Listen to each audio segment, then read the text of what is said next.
Hello everyone, welcome to our 13th video in Python for Artificial Intelligence and Machine Learning series. My name is Dheeraj Choudhary and today we are exploring functions, a core concept in programming that allows us to organize our code into reusable modular blocks. Functions are essential for writing maintainable code and will be a crucial part as we develop more complex code in artificial intelligence and machine learning applications going forward. So let's understand what are functions. So functions are reusable block of code that perform specific tasks. They are like mini programs within your program that you have written. By defining a function once and calling it multiple times, you can eliminate the code duplication and make your program more modular. Function offers several key benefits, like they improve code organization and readability by grouping related operations, enhance reusability by allowing the same code to be used in multiple places, increase modularity making programs easier to maintain, provide abstraction by hiding complex implementation details, and facilitate testing and debugging by isolating functionality. In machine learning and artificial intelligence workflows, function helps organize complex pipeline from data preprocessing to model training and evaluation. So let's see how we define a function. So to define a function, you use the def keyword as you can see over here. Once you use the def keyword by the function name, then you use parenthesis and a colon. So it is going to be def keyword, the function name, and the colon inside which we define the parenthesis, and then on the next line with an indentation we provide the function body. It is the structure is bit broken over here. Let me go ahead and show you in our editor. So this is the basic function syntax, where it starts with the def keyword, then the function name, then the braces opening and closes, and inside that you go ahead and provide your parameters. And as part of this, you can also provide a docstring inside this, and the function body comes over here with an indentation that I said over here. So whatever you're going to define in a function, it is going to be with an indentation. That is, the function body will have the code that you want to run, and you will also have a return value if you want to return a value that will be available once the code has been executed successfully as part of your function. Now, let's see, once you have defined a function, you can call it using its name followed by parenthesis. So there are multiple ways of calling functions. So one way is calling it by using parenthesis. So if the function takes parameters, you can provide arguments within this parenthesis. So let's understand this by example, that how you can call functions. So first I'm going ahead and defining a simple function where I'm using the same structure that we discussed over here. First the def keyword, then I'm using the function name. My function name is greet, and then I'm giving a parameter over here along with the braces. And as part of the code, I am going ahead and printing my name, hello xyz, whatever name I am going to provide. So I went ahead and I have defined my simple function over here. So once we are done, so now as part of the second one, what we are going to do is, here we call the function by writing its name followed by parenthesis. So we are calling the function. So to call the function, how you're going to do it, you're going to use the function name, then you're going to use the parenthesis, and then you're going to use the parameters that is been required as part of this call. So over here I have passed the name Alice. So when I go ahead and run this, it should give me hello Alice, as you saw. Okay, now let's see what's happening next. So we call the same function greet again, but this time with Bob. So if I go ahead and run, it is giving as Bob. So what's the beauty of this function over here you saw is, I defined the function once, and every time I can get different output where I am provide as soon as I provide different arguments as part of the parameter. So first I provided Alice, it took Alice and it gave hello Alice. Second time it is giving hello Bob. And let's see what we will do in the next one. So in the next one, that is the fourth one, I am defining a new function. Okay, so this function get greetings doesn't print directly, so it returns a value. So previously it is just printing the first one, but the second one that I'm defining, what it's going to do is, as soon as I call this function, it is going to go ahead, run this code and return the value to me. But it is not going to print anything because till the time you're not capturing the returned value, it is not going to be printed. So what I did is, next I created a variable, and now I am calling that variable and providing the argument. and based on this the output will be provided, and that output is going to go ahead and be used over here, and it is going to give me the output as hi Charlie, as you can see. Okay, so that is how you can first we called a function and we used the same function which shows the reusability. Second, we have used a function inside another expression, and when we are calling the function, we can call and store it in any variable and get a return value out of it. Now, the third one is, so the last one is over here, what we are doing, we are making a nested call where we are calling get greeting that we have defined over here, okay, inside a print statement. So what you are seeing over here is this is a nested function call. First time I directly called, second time I called it and saved it in the variable. This time I am using it in print function itself. So I am saying print get greeting. Over here I am calling the variable as well as I am passing the argument, and the value which is going to get returned, it is going to be printed over here. So that is how you can use that as part of nested call also. Now let's understand what are function parameters. So function parameters are variables that act as placeholders for the values that will be passed to the function when it's called. These passed values are called arguments. So the value that we are passing over here, as you saw, I am passing the name Dheeraj, Charlie. These are known as arguments. Python supports two ways to pass argument. One is positional argument, which match the parameters by their position in the function definition, and keyword argument, which match the parameter by the name. So positional arguments must come before any keyword argument when calling a function. So there is a precedence that you will have to follow. This flexibility in parameter passing is useful in machine learning applications where functions often have many parameters, such as model configuration functions that may have dozens of hyperparameters. And using key argument for these makes the code more readable and less error prone. So let's understand the parameters and functions by an example. I will minimize this. Okay, so this is parameters and arguments. So as part of the first example, what we are doing is we define a function named describe person that takes three parameters. The first parameter is name, the second parameter is age, and the third parameter is occupation. As you can see over here, three parameters we have defined. Okay, now we also have a print mentioned as part of this code. So the function prints is going to print out a sentence combining all these three values that we have used as parameters over here. So this shows how you can use how you can pass multiple pieces of data into a function. So whenever you're calling a function, previously I was just providing one parameter, my name, but now instead of providing one parameter, if you want, you can provide multiple arguments also while calling the function. So while you call the function, when we pass the value, it is known as argument. When we define it, it is known as parameters. Okay, so if I go ahead and run this function has been initialized. It is not going to give any output because right now I am not using it. Now, second example, here we will call the function using the positional arguments. So as I said, there are two types of arguments. One is positional argument and one is keyword argument. Right now I am talking in terms of positional arguments. So as part of the positional argument, you saw we have Alice that goes to the name. So Alice will go with name. Okay, 28 number goes with age, and the data scientist occupation goes with occupation. So the order must match. If you change the order, it might give you an error. So if I will go ahead and run this now it is printing it. See, print. So over here it is saying Alice is 28 years old and works as a data scientist. If I change it, it is going to provide a wrong output that we are not expecting. Now, let's understand the third example, that is the keyword arguments, where each value is labeled.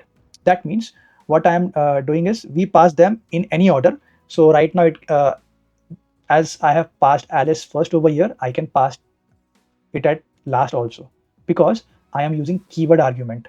So now the order does not matter to me. I don't have to align it with the order of the parameters defined. If I am using the keyword argument, I am saying by default the name is Bob. So if I define it on the second place or third place or first place, doesn't matter. So this is how you can use keyword arguments when you are not sure that what kind of argument that you are passing, is it in alignment with the arguments which are defined for the function. So if I go ahead and run this, it is going to give you the exact output which is expected, that Bob is 34 years old and works as an engineer. Now, what we are going to do next is, here we will mix both style, that is positional argument for name and occupation and age as keyword argument. So the first one is positional argument, which will align with name, and the other one is occupation and age. I have switched both of them with each other. So you can not only use it separately, you can use it together also. So this example signifies that. So over here, Charlie is 31 years old and works as a developer. Now, let's talk about default parameters, which allow you to define fallback values that are used when no argument is provided for a particular parameter. They make your functions more flexible by allowing callers to specify only the parameters they want to customize.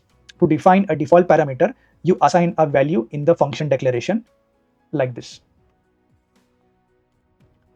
So this is your default parameter. So to define a default parameter, you assign a value. So this is a default value.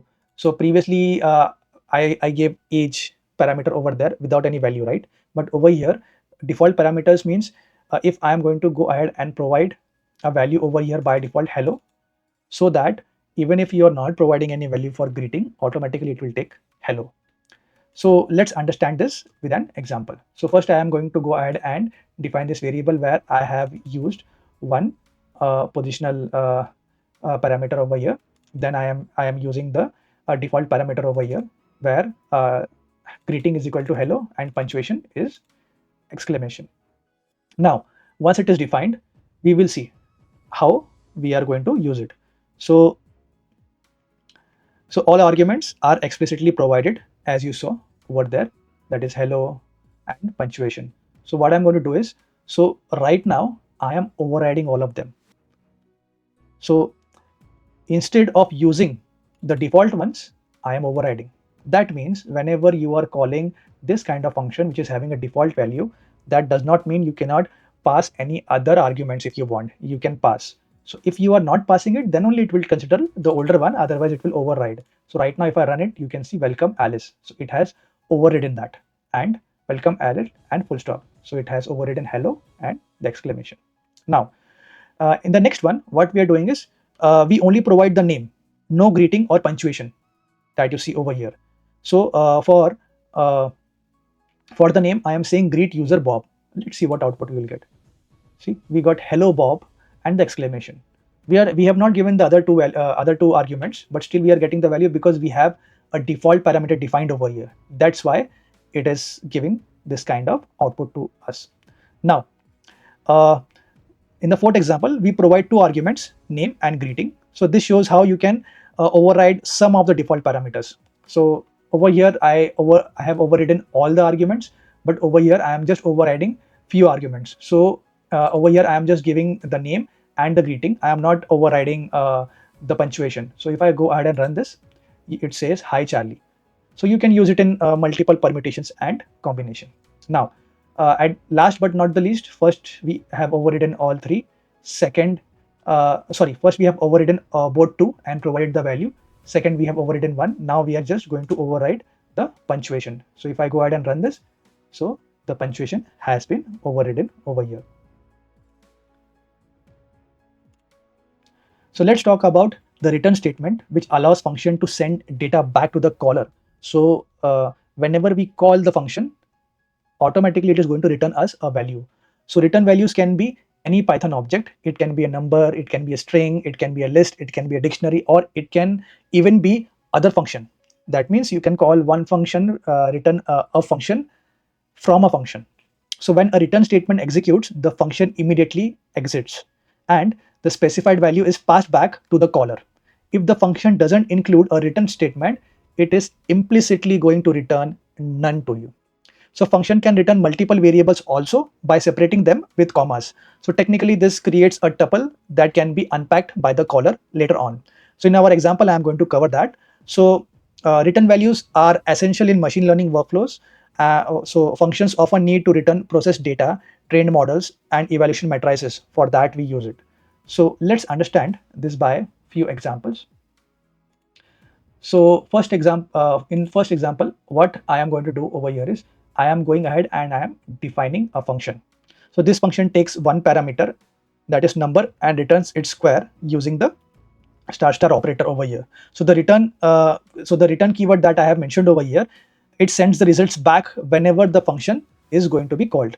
And right now when I execute this code, it is not going to go ahead and print any value. It is just going to go ahead and run like this, because I am not explicitly capturing that value which has been returned and printing it. Now, next, what we are doing is we are now going to call the square function with 4 uh, uh, with 4 as an argument. Okay, so if I do that and run it, it is going to return me 4. 4 4 is 16. 4 to the square is going to be 16. So this shows how you can capture a returned value for a later use. So as I said, this does not print anything because there is no print statement and we are not capturing the return value. Then I created a variable. I captured the return value by calling the function, passing the argument over here, and then I am printing the result over here. In next example, what we will do, instead of sorting the result in a variable, we can actually use it immediately into an expression. So I am going to call the function 2 times to 2 different values, and I am using an operator over here. And you can also use it in this way, where you can use it as an expression and get out value out of it. So from this demonstration, you will understand if you want to perform some operation, you can perform that too. So over here, I called this function 2 times. First time with 5. So 5 into 5 would be 25, and 3 into 3 would be 9. And if you see, 25 plus 9 is going to be 34. That is how also you can use it in an expression. Now, in my when I took you to the slide, I told you that functions can return multiple values, but when it returns a multiple value, it returns as a tuple that you need to unpack. So right now I'm going to go ahead and create a new function.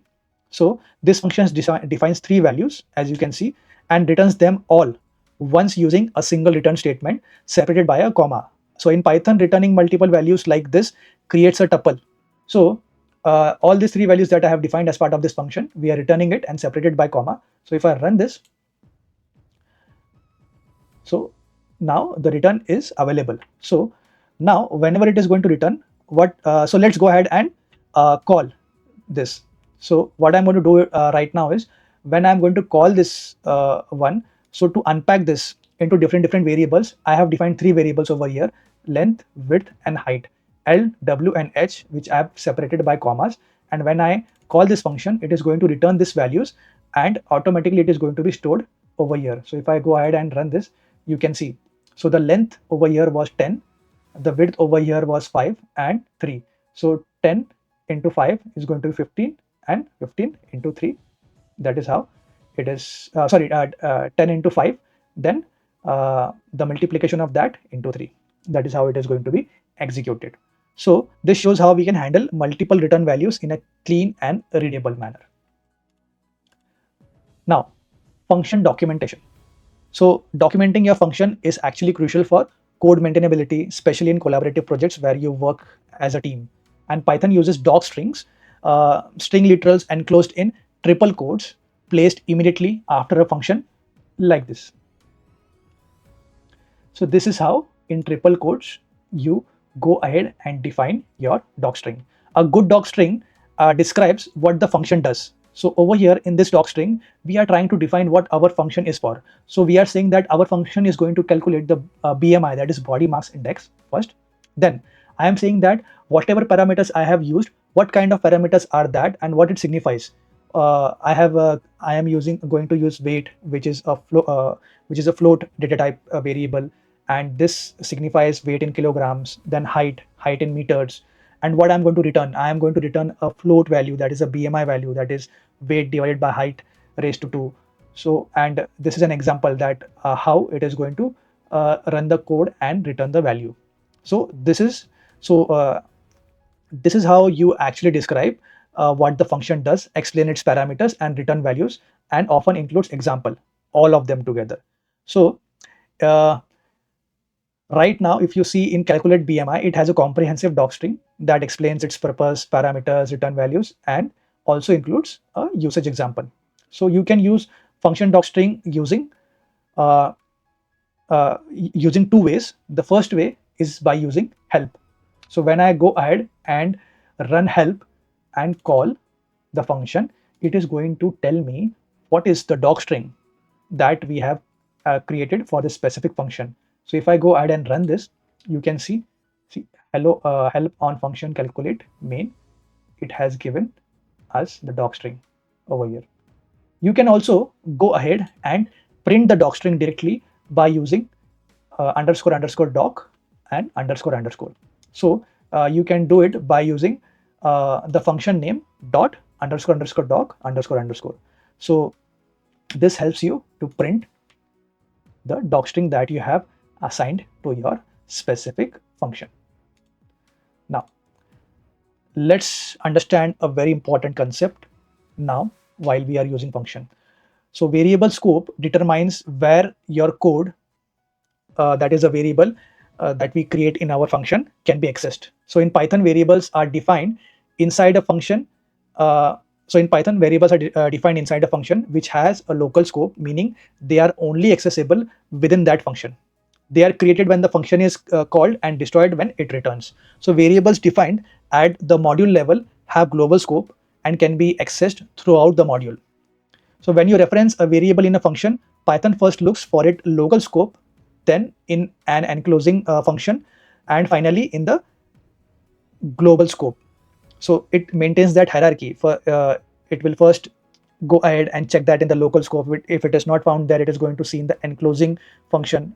Then it is going to go ahead and give the last priority to the global one. So if you want to modify a global variable from within a function, you must use a global keyword to indicate that you are referring to the variable which is the global one, not the local one. Okay, so understanding the scope is very important from the coding perspective. So in our example, I am actually going to cover that. So let's take one good example to understand this scope of variable. So what we have over here is, so first we start by creating a global variable, that is counter is equal to 0. This variable exists outside all the function and can be accessed anywhere unless overridden. So if you see this counter over here, see it is available to both the function. Anyone can go ahead and use it. Then in the increment function that you see, that is the first function, what we are doing is we define a local variable, that is amount1, which only exists inside the function. So whenever you are going to call the function, it is going to be created once the function is done with its work. When the function will exit, it will automatically remove that.